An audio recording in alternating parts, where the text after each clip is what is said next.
$18,000. That's how much my grandmother sent me for graduation. I got 200. The rest?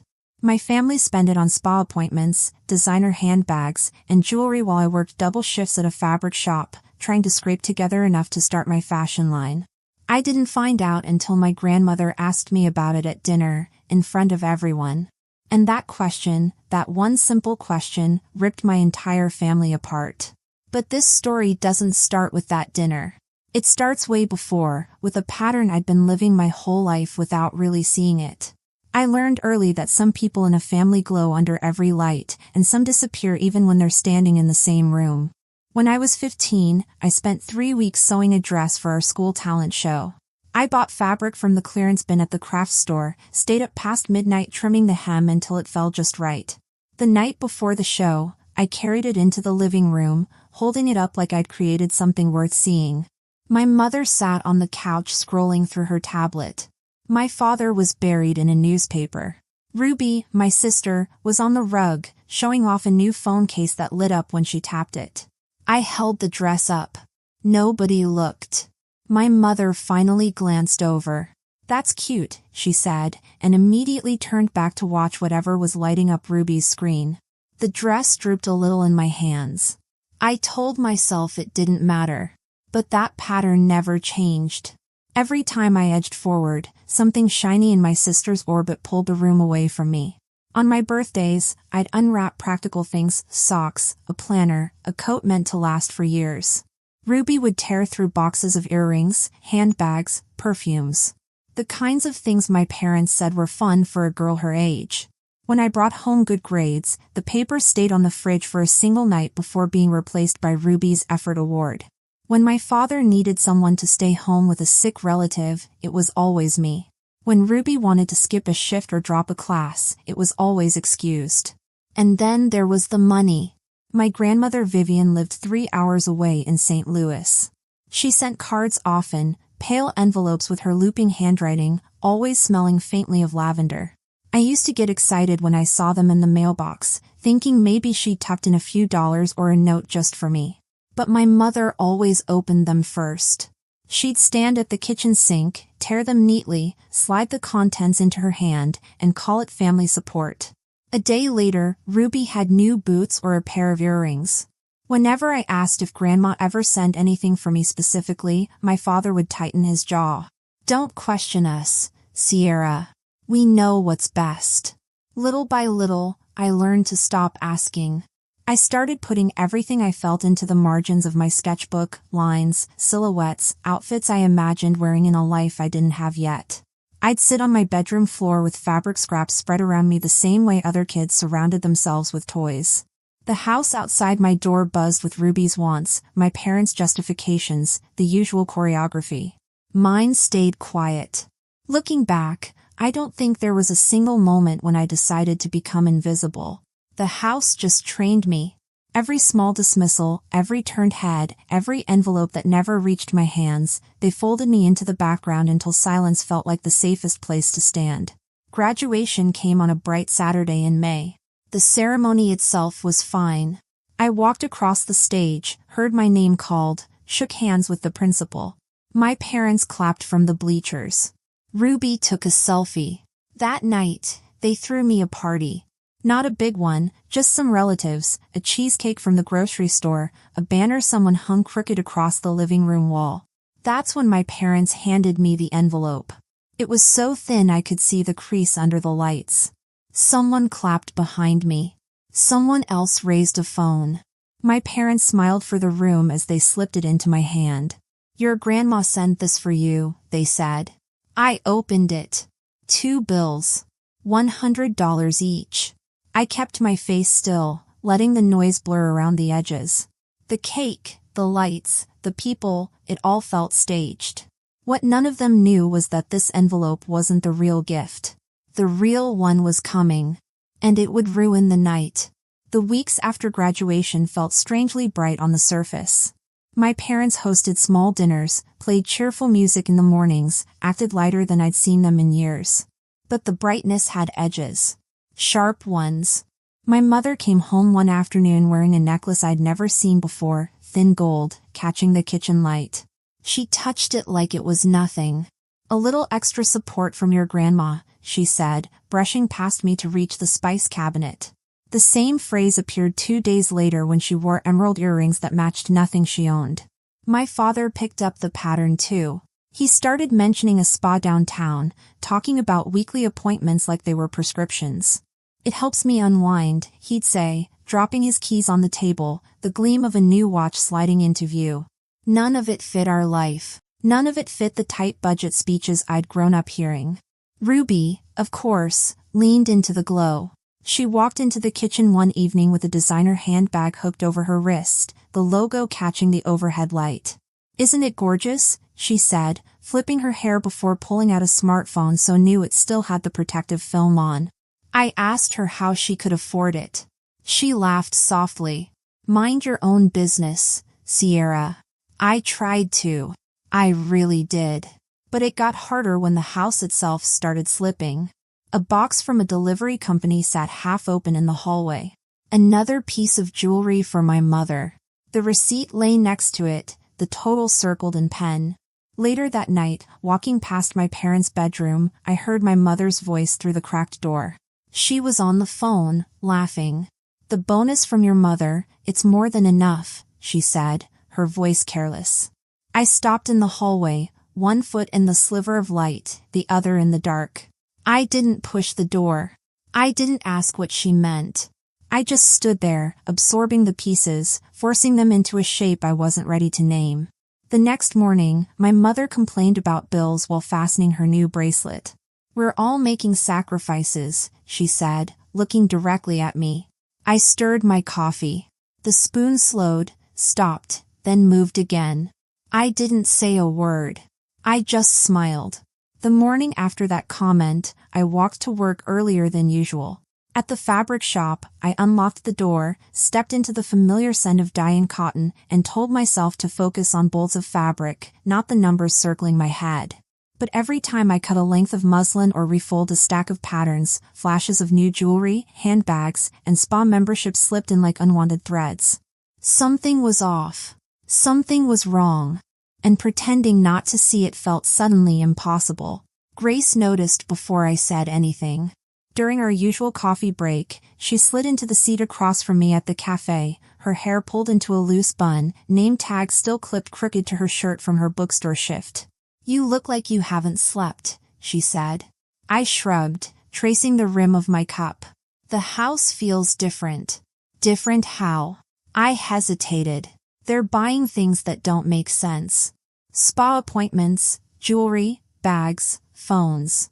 Stuff we've never afforded. Stuff we shouldn't afford." Grace leaned forward. "Where's the money coming from?" The question landed in the center of my chest. "I don't know," I said. "But I think I need to pay attention." "Sierra," she said, her voice low but firm. "You've ignored things your whole life. Maybe it's time you start watching." So I did. That week, I turned into a quiet accountant of other people's purchases. At home, I noted the small developments, the bracelet my mother wore though she'd never owned jewelry before, the watch my father checked even when he wasn't late for anything, the way Ruby walked differently with her new bag swinging at her side. They didn't notice me watching. They never really had. At the fabric shop during slow hours, I opened my sketchbook and began writing numbers in the margins, estimated costs of the items they flaunted. I didn't write their names, just dollar signs and descriptions. A small secret ledger built into the background of my designs. It gave me something solid to hold on to. Something measurable inside a life where I'd always been told not to measure. I opened a new bank account too, quietly, one afternoon before my shift. I transferred part of each paycheck there, even if it was only a few dollars. The banker asked if I wanted alerts on my phone. I said yes. It felt like claiming a corner of my life nobody else could touch. At night, while the house slept, I organized my sketches into folders, dresses, coats, tops, each with a small tag in the corner. Not names. Numbers. The same way I'd started tagging the expenses I saw around the house. For the first time, everything in my life was gaining structure. It was during one of these late nights that my phone buzzed. A text from Vivian. Proud of you for graduating, Sierra. I'm visiting next week. I want to hear about your fashion line. My stomach tightened. My mind flew straight to the envelope, the thin crease, the 2 bills, the smile my parents performed for the room. And then to the jewelry, the spa, the phone Ruby twirled in her hand. I read the message again. And again. I didn't know what to say. The next evening, I called Grace from my apartment above the garage. She's coming, I said. And I don't know what to tell her. You tell her the truth. I don't want to blow up my family. Grace exhaled. Sierra. They blew it up. You're just walking through the smoke. I didn't answer, but her words stuck. The thing is, I'd spent my whole life being the one who kept the peace. The one who didn't ask questions. The one who smiled when I wanted to scream. And somewhere along the way, I'd convinced myself that made me good. That made me loyal. But loyalty to people who steal from you isn't loyalty. It's just fear dressed up as love. The days leading up to Vivian's visit felt like watching a stage being built. My mother scrubbed the house until her hands were raw. My father rehearsed stories about hard times and stretching what we have. Ruby did nothing, scrolling on her phone, occasionally asking if her outfit looked casual rich. I went to work, came home, and watched all of it quietly. The house didn't feel like a home. It felt like a set. And I was tired of playing my part. On the day Vivian arrived, the air smelled like beefsteak and polished wood. The table was set with dishes we only used for holidays. My mother fussed over placemats. My father adjusted silverware. Ruby checked her reflection in the microwave door. When Vivian stepped inside, her presence cut through the room. She hugged me first, tightly, warmly, and said, "My designer." I felt something loosen in my chest. A thread finally pulled free. Dinner began with safe topics. Traffic. Weather. My job at the fabric shop. I answered carefully, offering versions of the truth that wouldn't disrupt anything. I kept my voice even, my eyes down when necessary. But every time Vivian asked about my fashion line, about progress, about plans, something thudded inside me. The sketches. The late nights. The envelope. The number I'd seen in my mother's hand when she circled a receipt. My own name missing from anything Grandma had supposedly sent. For most of my life, I'd protected my parents from the truth. I'd thought silence was loyalty. I'd thought keeping the peace was my duty. But that night, as I watched Vivian's eyes soften whenever she spoke to me, a quiet decision formed. A line I hadn't drawn before. If she asked directly about the money, if she said the number out loud, I wouldn't lie to her. Not this time. Not anymore. Dinner was almost finished when it happened. Vivian set her fork down, the metal touching the plate with a soft, decisive sound. She looked at me, not at the table, not at the food, but straight at me. "So, Sierra," she said quietly, "did the $18,000 I sent help your fashion line?" The room froze. My mother's hands stopped midair, fingers tightening around her napkin. My father's glass lowered an inch, his eyes flicking to my mother as if she might answer for me. Ruby's smile fell, her phone sliding slightly in her palm. I felt every heartbeat in my throat. For a second, I could hear nothing. No conversation from the neighboring house. No hum of the refrigerator. Just the weight of her question hanging above the table. $18,000. The number pulsed in the air like a siren no one could shut off. I thought of the envelope on my graduation day. 2 bills. Nothing more. I thought of the necklace, the earrings, the spa appointments, the handbag swinging from Ruby's wrist. All the unexplained luxuries. All the quiet explanations I'd swallowed. I lifted my eyes. "I only got 200, I said. 4 words. Quiet. Plain. But when they landed, the entire room changed shape. Vivian's face shifted instantly. Warmth draining. Steadiness sharpening. She didn't shout. She didn't gasp. Her expression simply hardened, like something inside her snapped into place. She turned to my parents with a calmness that felt more dangerous than any raised voice. "Where is the rest of the money?" she asked. My mother blinked rapidly, color rising in her cheeks. We used it for family needs," she whispered. "What needs?" Vivian's tone never rose. "It didn't have to." My father cleared his throat. "It's complicated, Vivian. Things were tight. We handled it the best we could." Vivian didn't look away. "I sent that money for Sierra. I wrote it in every note. For her designs. For her future." Silence thickened. My mother's napkin twisted into a rope. My father stared at the table. Ruby shrank into her chair, her new phone glinting beside her like a guilty witness. Then, in a single breath, the truth cracked open. "We spent it," my mother whispered. "On things for the house. For Ruby. For us." The words hung there, limp and ugly. Vivian inhaled slowly. "Then hear me clearly," she said. "There will be no more support. Not a dollar. Not a visit. Not a favor." She turned back to me, and her eyes softened just slightly. "From now on, anything meant for you comes directly to you. No middle hands." My parents sat hollow, the performance stripped away. Ruby clutched her phone as if it could shield her. I watched them sit there, exposed. And for the first time in my life, I didn't feel the urge to make it better for them. I didn't feel guilty. I didn't feel responsible for their shame. I just felt free. Later, on the porch, with the night air drifting in, Vivian told me about the years of checks. The amounts. The intentions she thought were honored. "I sent money for your birthday every year since you were 12, she said, her voice quiet but steady. "For Christmas. For graduation. Always with a note saying it was for you. For your dreams." I did the math in my head. Years of birthdays. Years of holidays. Thousands of dollars I never knew existed. "They told me you were grateful," Vivian continued. "That you were using it wisely. That you were building something." I looked down at my hands. "I thought you just sent cards." Vivian reached over and squeezed my hand. "I'm sorry I didn't check sooner. I'm sorry I trusted them." "You shouldn't have to check," I said. "They're your family." "So are you," she said. "And you're the one who deserved my trust." And then she said the words that cut through all the noise I'd lived in. "You're coming to work with me. You'll learn the studio.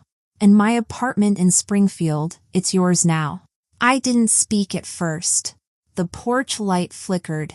Somewhere inside, a door shut softly. Then I exhaled, a slow, steady breath I felt all the way to my bones. "I'll do it," I said. The week after that dinner moved quietly, like the house was trying not to disturb itself. I packed my things one drawer at a time, folding clothes I'd worn for years, sliding sketchbooks into a suitcase that suddenly felt too small for everything I'd held back. Bills began stacking on the kitchen counter, unopened envelopes with red print showing through thin paper. My father avoided the living room. My mother cried in short, trembling bursts. Ruby stayed mostly in her room, her phone lighting the doorway each time she checked it. The truth was settling in for them. Without Vivian's money, without her support, they'd have to face what they'd actually built, a life held together by someone else's generosity, now gone. On the morning I left, the house felt colder than usual. My suitcase stood upright by the door, the zipper drawn tight. My mother pleaded first, her voice cracking around the words. "We can fix this. We can pay you back." "With what?" I asked. Not cruel. Just honest. My father tried to frame everything as a misunderstanding. "We thought we were doing what was best for the family." "I'm part of this family too," I said. "Or I was supposed to be." Ruby said she didn't know the money was meant for me. And looking at her face, I almost believed her. Almost. But ignorance doesn't erase harm.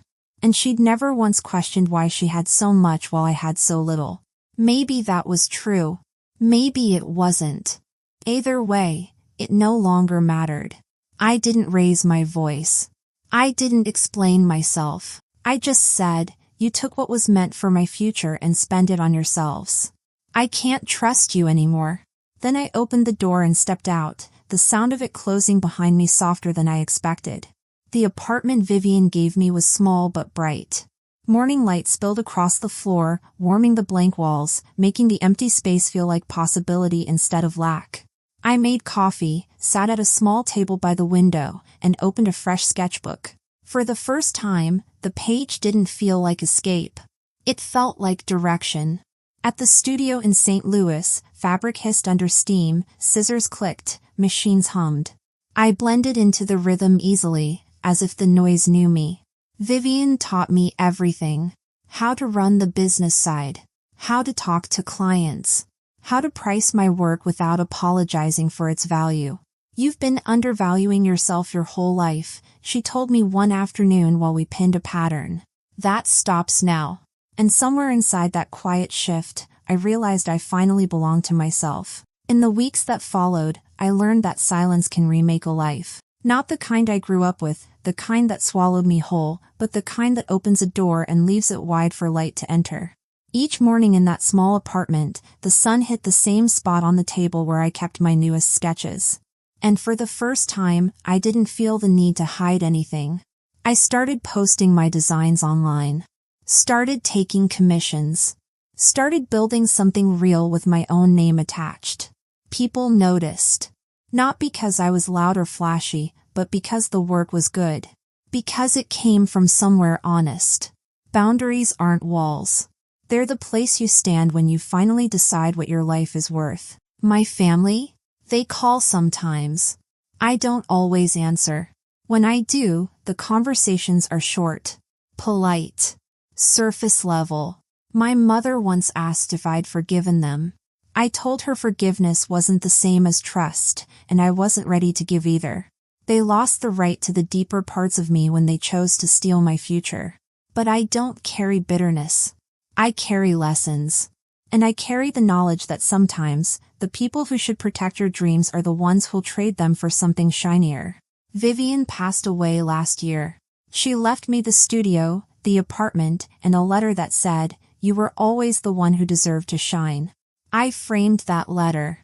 It hangs above my workspace now, right next to the first dress I ever sold, a design I sketched in those quiet nights when I was still learning to watch, to count, to claim my own life. These days, I run the studio. I design full-time. And every piece I create carries a little bit of that girl who learned to disappear and then learned to come back. Sometimes young designers reach out to me, asking for advice. And I always tell them the same thing: protect your work, protect your worth, and never let anyone convince you that your dreams are less important than keeping the peace. Thanks for listening, and if this story touched you, give it a thumbs up so others can hear it too.